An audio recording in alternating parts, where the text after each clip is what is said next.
Hi, everybody. This is Janice, Patton, and Cary Voorhees. I'm Cary. That one's Janice. And we're here to talk about Jin Shin Jyutsu with your animal companion. And so today we are going to talk about some safety energy locks that will help aid old dogs. Oh, old animals. I have an old goat and an old horse too. So I'll give you a little history about myself. I've been a dog trainer for close to 40 years now, and have a degree in zoology, and I am an avid equestrian, or I was until I have no more horses. I just have a pony now. So we don't ride him very much. And really got interested in Jin Shin Jyutsu when a friend handed me a book on Jin Shin Jyutsu for animals. I had seen the one for people and I went, oh, that's nice. But then when it happened to be with animals too, then I was like, okay, now I'm more interested. So so that's how the whole ball got rolling. And Janice and I are 2 of 10 faculty members all over the country that are helping spread the word about how easy and helpful Jin Shin Jyutsu can be for people and animals. So I am going to start off giving you a little bit of history and also a little, we're going to be working on ourselves, and then I'm going to turn you over to the star of the show, which is Valentine. There she is. And Janice, of course, is the star also. So I'm going to share my screen.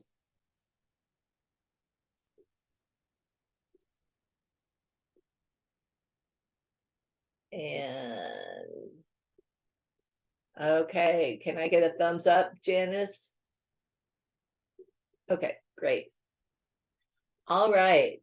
So this is just for people to see what Jin Shin Jyutsu, how you spell it, and what it looks like. It's an ancient energy therapy that dates back before Buddha.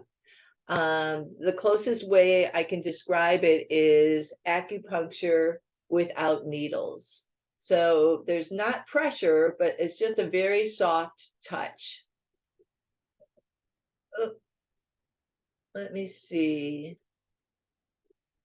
There we go. All right. There are 3 Jin Shin Jyutsu books. They're self-help books written by Mary Burmeister. And she's the woman that brought this art from Japan to the US. Jin Shin Jyutsu is something we all do innately, like children sucking their thumb or us resting um, our cheek onto our fist.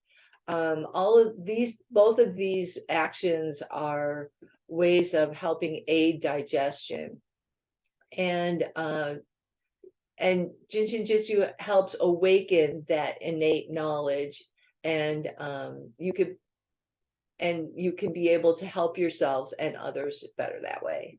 So to purchase this book, these 3 books, it's you can get onto jsjinc.net, and you can get all 3 of them. They're wonderful, simple, easy to do, and can help you get through just daily stressors. So after years of study, Adele Lees, who is gratefully with us today, authored this Jin Shin Jyutsu book for animals to help anyone share this art with animals.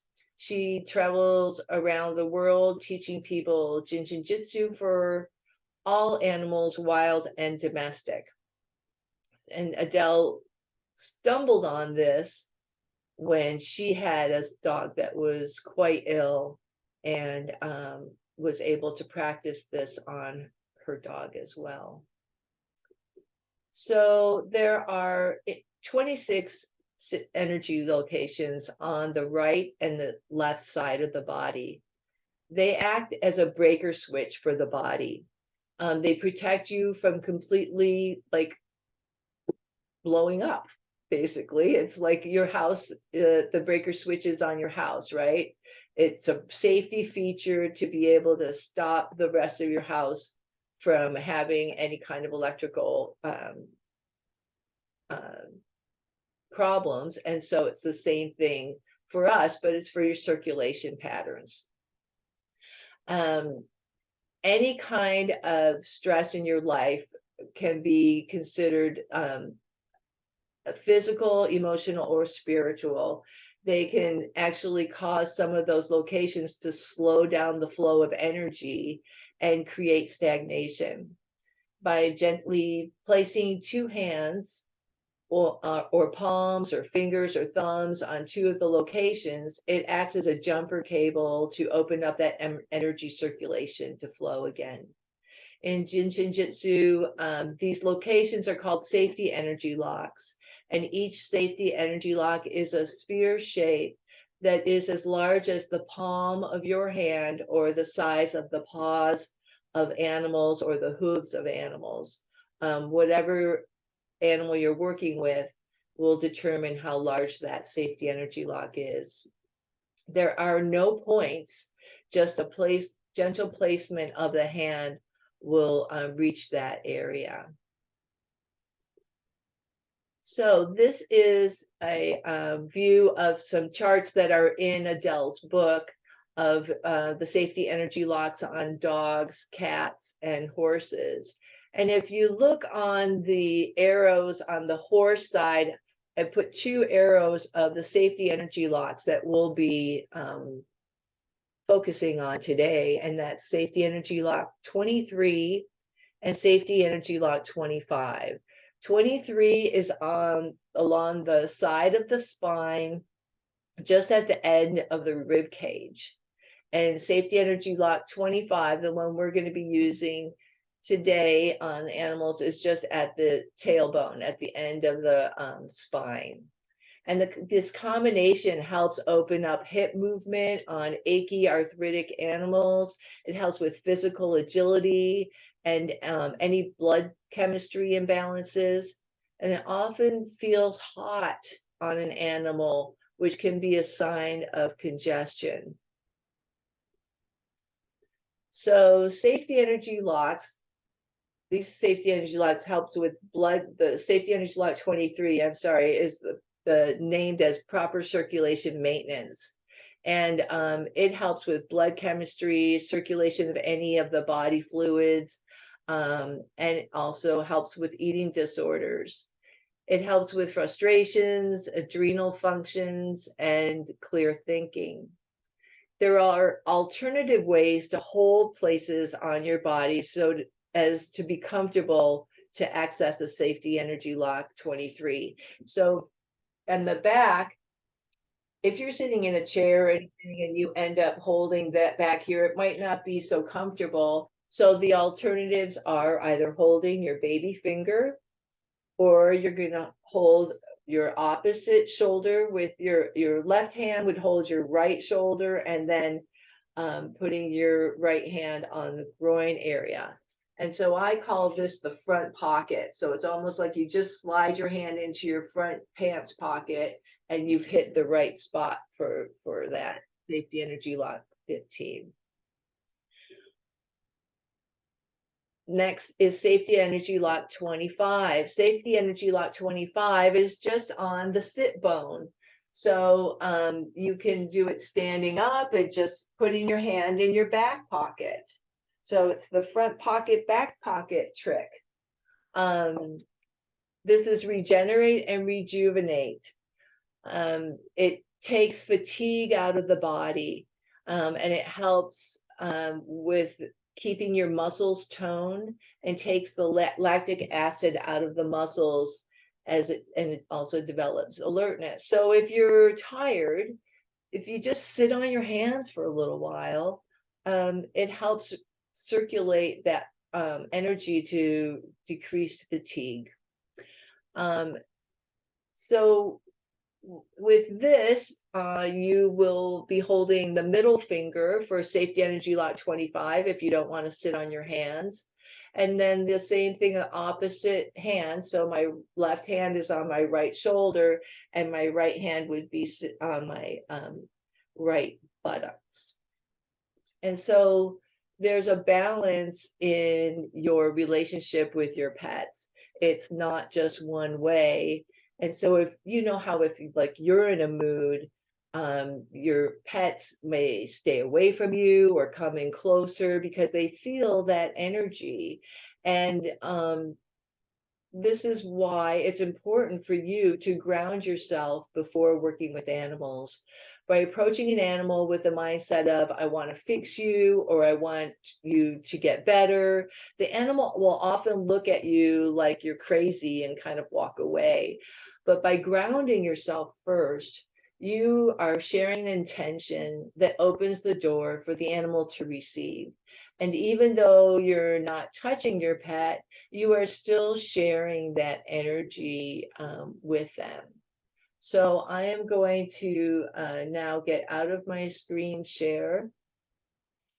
And what we're going to do now is actually ground ourselves and do some holds to help us with our 23 and 25. And then we're going to pass it on to Janice after that. So I am just going to unpin you, Janice, so that they can see. There we go. All right. So the first thing we're going to do is take your left hand and put it over your right shoulder. So it's just like a coat hanger. You're going to hang it on that shoulder. And then your right hand is going into the front pocket. All right. And we just, or you can, if you don't have a pocket, just put it on the crease of your leg if you're sitting down. And so we're just going to take 5 breaths with that. And when you breathe, think about exhaling and getting rid of the greasy dirt and grime.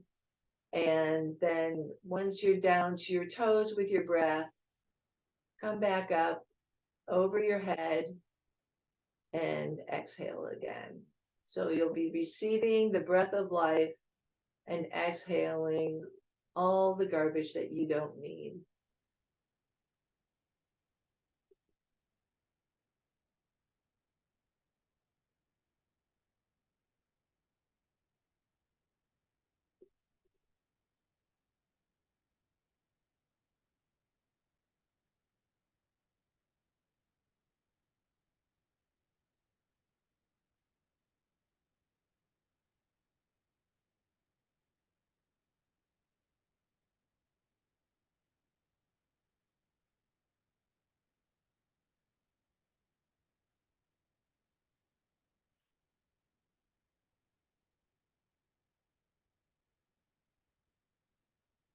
All right, now we're going to keep our hands still on that shoulder. I got to tell you guys, as soon as I started doing this, my dog just came in. She was like, oh, I like this.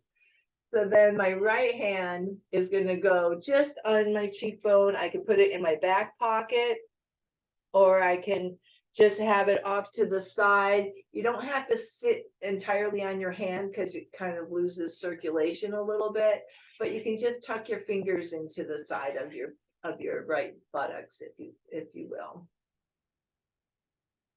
And here we go. We're going to exhale. Receive that breath of life. Bring it up your back, over the front, and down the front.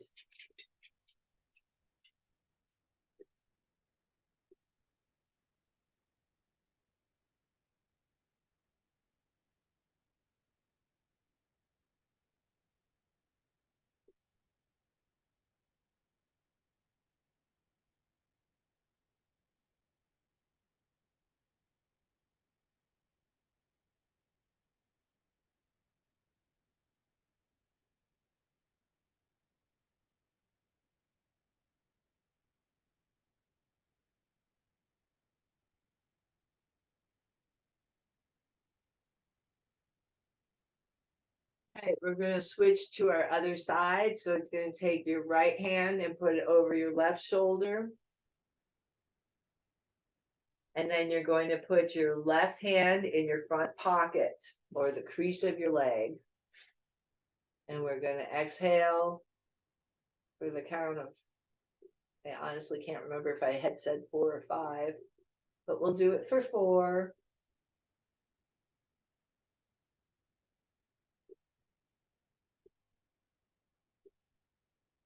There's times when, exhaling is more difficult because we're stressed and we just want to keep inhaling and holding our breath. So it's really nice to exhale. And there's times when if I have trouble exhaling, I envision myself on the edge of the ocean and having my breath go out with the tide and then coming back in when the water comes back in.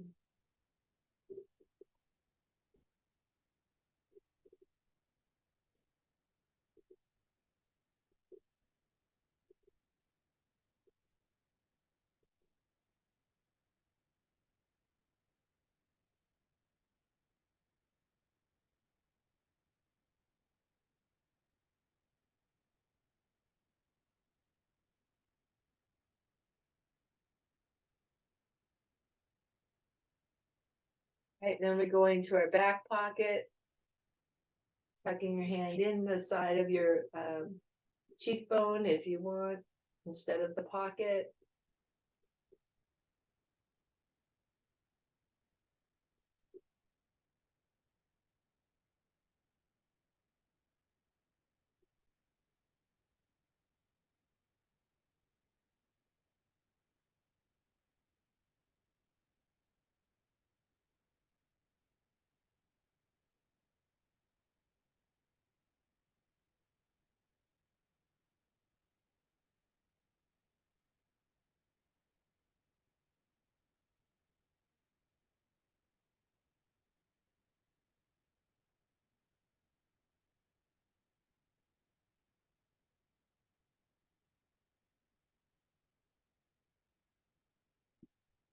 All right. Now I hope everybody's really grounded to be able to either, if you have your dog nearby, or if you just want to be entertained by little Miss Valentine, I am going to turn over to Janice. Thank you, guys.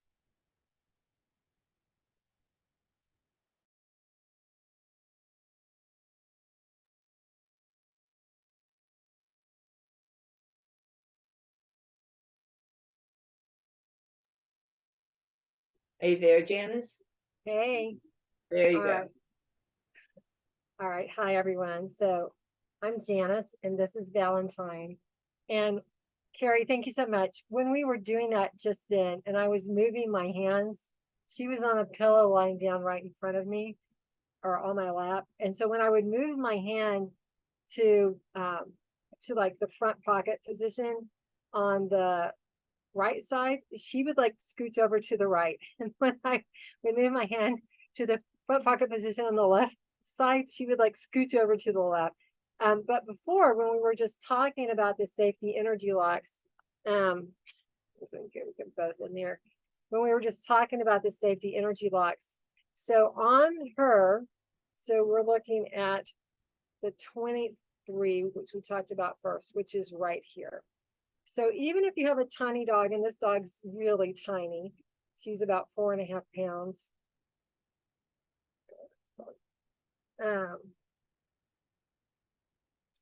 So 23 is right here, and then her 25 is right here. So one of the things that you might notice is that this is her tail, and that she is missing her left back leg. So it's very easy to see where the 25 is. There's so we did on us, it was much easier to do the shoulder and front pocket, back pocket, but on your dog, this position for a lot of dogs is just really comfortable. So sometimes when energy is moving a lot, oh, there she goes. You'll see like them making changes too. So whatever side that your dog presents to you is the position that I would go with. So if she's laying, in her case, on her right side, then left side's up. So that hand that's closest to the 23 is here.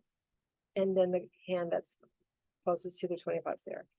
So a lot of things we're talking about, she's not very old, but one of my other dogs who isn't able to demo is very old. Sometimes with your older dogs, as they start getting older, one of the things that changes is their blood chemistry. And that can make a difference in how much muscle mass that they have. We talked a little bit at the very beginning. Cary was talking about digestive issues and holding the thumb. So little Miss Wiggle Butt right now. Hello, little Wiggle Butt. So here we are.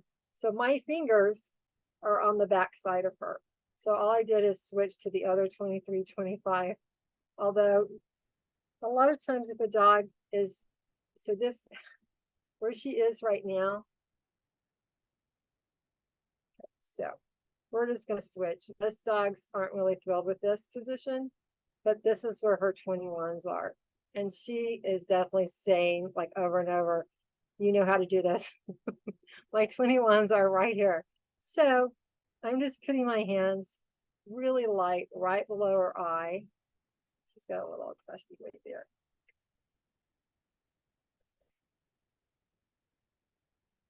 So now we've moved up. So 21s. 21s are about profound security. For those of you who have rescue dogs, this can be a really, really big deal for them.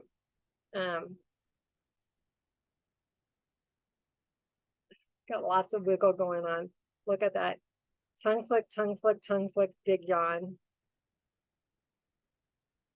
And if your dog didn't like this, that very first position that we did with our hand on our shoulder is a really great substitute.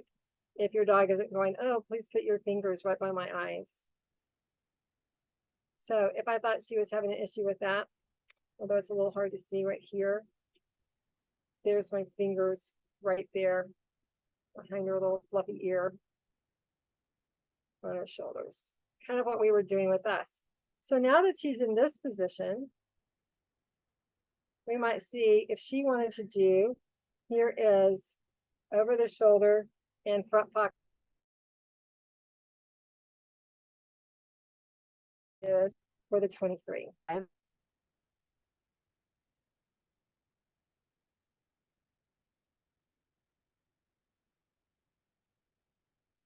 if you're following along, if you have your animal seems to, if you have your dog or cat with you, or I don't know, be other than a dog or cat.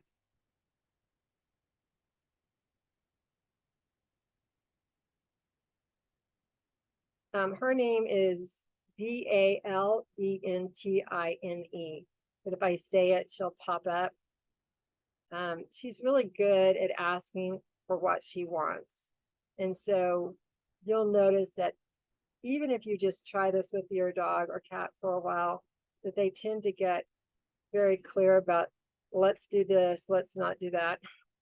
We're going to switch and move down to the 25. So we're still doing the shoulder. I know it's hard to see. It looks like I'm under her arm. And back here on her bottom on the 25. So I also wanted just to mention a little bit, since we were talking a little bit about things to help some of our older dogs tonight. On the back leg, on the outside, right here, and on the inside. For animals who are having pain, this can be a really helpful position for them. So my left hand's still on her just because it's on her. And if your dog does not have a leg, you would do it where the leg would be. So a lot of times dogs can have phantom pain, and this can also be really helpful. So literally on us, it would be just on the inside and outside of our ankle, and on them, their ankle's probably not where you think it would be. It's actually right there. So she's super tiny. So getting both of my hands on that one little tiny leg would be a lot. You just see that great big exhale. Another big yawn. And we're back at her eyes. All right.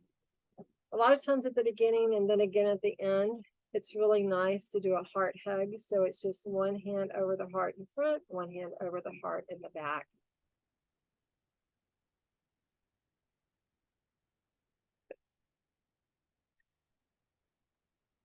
Oh my Great, God, I Jen. can't hardly stand the cuteness. Ridiculously cute. It is ridiculously cute. Yes, yes. Okay, so that's probably quite a bit for her for right now. Although I'm going to have her stay here and just hang out with us. Yeah, But I think that what was nice was how much she was moving, and that you just went with what she was doing instead of, like, sometimes we end up with an agenda and say, you know, I want to do this hold because this one's going to help you. But you just like went with what she was doing instead of just like going, well, this is our topic tonight. I know, yeah. This is the one that's scheduled. She's like, she tends to be pretty directive about things she likes. Yeah, yeah. So do we have, I'm very happy to open this up for any questions. Do we have any questions or answers? Of course. Comments? I have a story. Yeah, Good. absolutely. My friend's 11-year-old son was diagnosed with cancer in his hip, and he had to have his leg amputated. And he lived for 2 years. They bought him a dog. And oh God, this is the craziest dog. But anyway, after a year after the little boy died, the dog developed cancer on the same side in his back leg, and had to have that amputated. So I was just amazed. I mean, he's hopping around, he's great, but so is this, I mean, I was blown away by this. I thought this was an aberration, but in your experience, have you heard of these things in the past? So,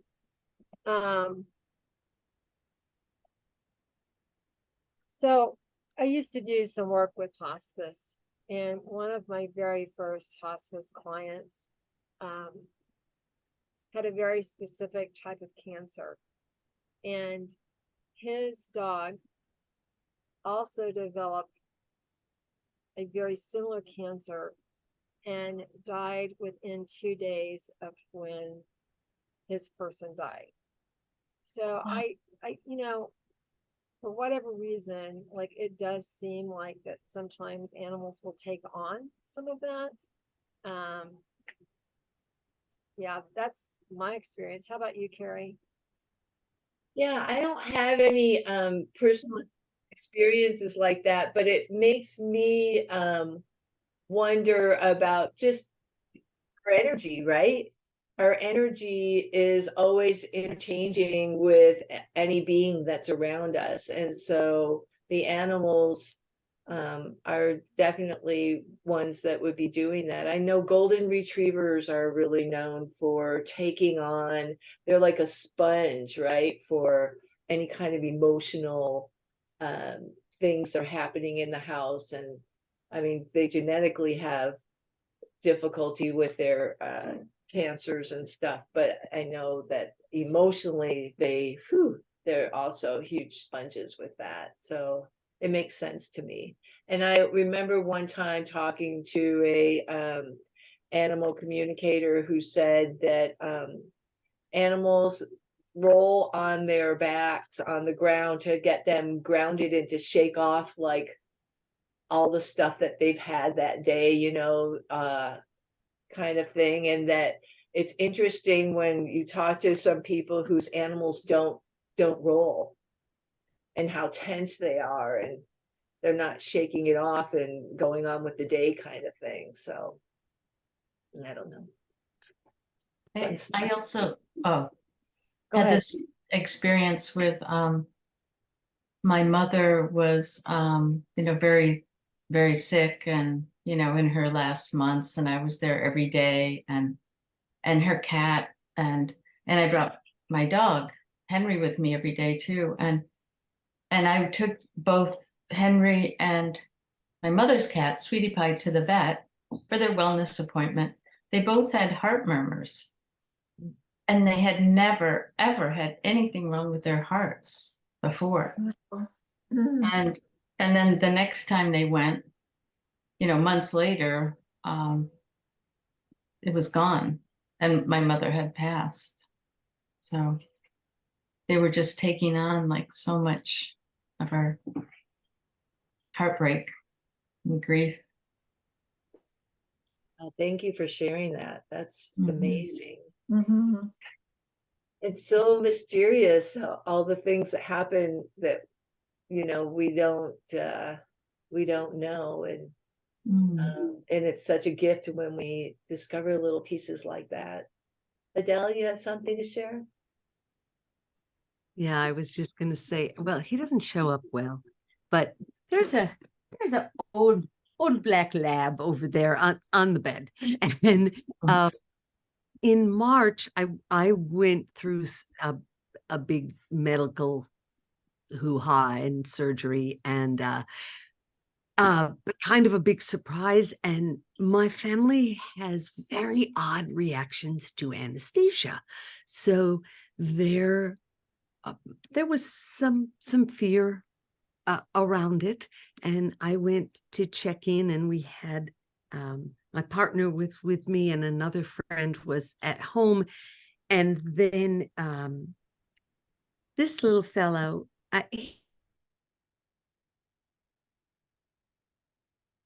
service dog, he is chill, and he somehow he lost it. My friend went to run an errand and came home. It was about 45 minutes, and he had chewed through the windowsill and partway through the door. And I talked to a communicator about it, and they said, when we're under anesthesia, it is speculated that they can't feel you. They don't know where you went.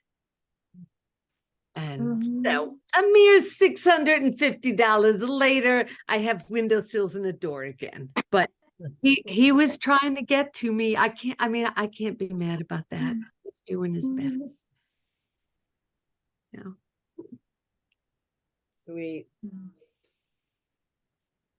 Well, I have one 2325 story, and that is I was at Aliqua Animal Rescue down in Florida with Adele doing classes down there, and somebody had approached me to work on a horse that just was traumatized from the hurricanes, and wasn't letting anybody come up to them anymore, and was really really aggressive with people. And so I tried to go in and work with this animal, but she was like swinging around and like trying to kick me at any moment. So I exited and got to the outside, and it was just like the corral panels. So it was open sided, and the trainer was still in there with her. And so I just started telling her what to do. And it was part of the bladder flow, but the second step of the bladder flow is the 23 and the 25.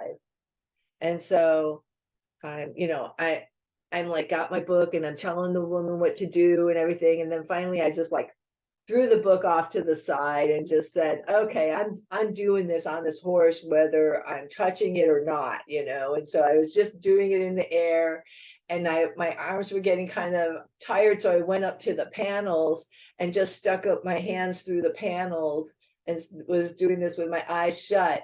And the horse was on the other side of the corral, so it didn't matter or anything. And so then all of a sudden, when I got to the 23 and 25, the horse had moved across the stall and came under my hands. And I opened my hands and I was like this far away from her body. And she lifted her body to make contact with my hands.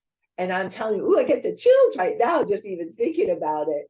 But it was just like this most amazing, I can't even tell you, amazing awe feeling of the horse choosing to make contact when it was ready, when she was ready, and not when I'm ready to work on you now. I just can't stress that enough, how important it is for things to sometimes happen by accident because we don't have that full intention feeling that get animals a little bit more squirrely.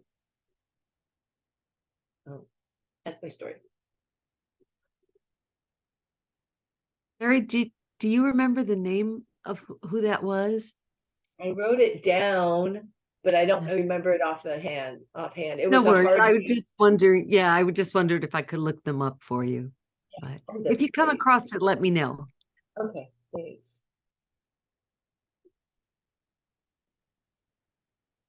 That is very cool. Very cool, Cary. I love that story. Well, do we have anyone else that would like to share something, or anyone that has a question? I have a question. Okay. There's a horse at the barn where my horse is, and just a beautiful big gray, gentle giant. And he just has like real skin issues. And it's the time when they're kind of itchy and they're scratching, and he's got some real raw spots, on his neck and of course his tail area. And I've been doing just a little bit with him, really, but he's so itchy, it's hard for him to even stay still. And I just wondered if anybody had any recommendations, like if I should try to do some first step of the stomach flow, or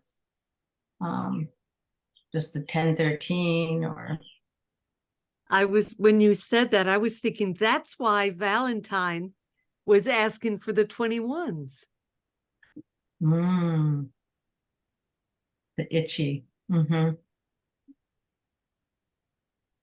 then remember, Constance, that you can work on yourself beside the horse if he's too itchy to receive that touch. Okay, it's Right. really powerful either way. But that is what you would recommend, the first step of the stomach flow, or anything else? I also really, really like when an animal is having some issues around the itchy stuff, anything that helps the immune system. So although it's, I think in some ways harder to do spleen flow, and of course spleen flow is always a great answer, but I do the spleen flow on myself pretty much every single day. I would say at least 363 days of the year. And it makes such a big difference for me. So, like there's nothing wrong with the stomach flow. And I love the fact that it already has the 21 in it, which we were just talking about. But I might just see which one that your horse seems the most comfortable with. Okay. Thank you. Sure. And sometimes also it's running your hand down until the horse says it's there, and just leaving your hand in that spot wherever it is, so it kind of creates a chance for the horse to communicate where it is, just like Valentine did for the eyes. And so to give that an opportunity also. Okay. Thank you. Well, it was a small group, but it was good.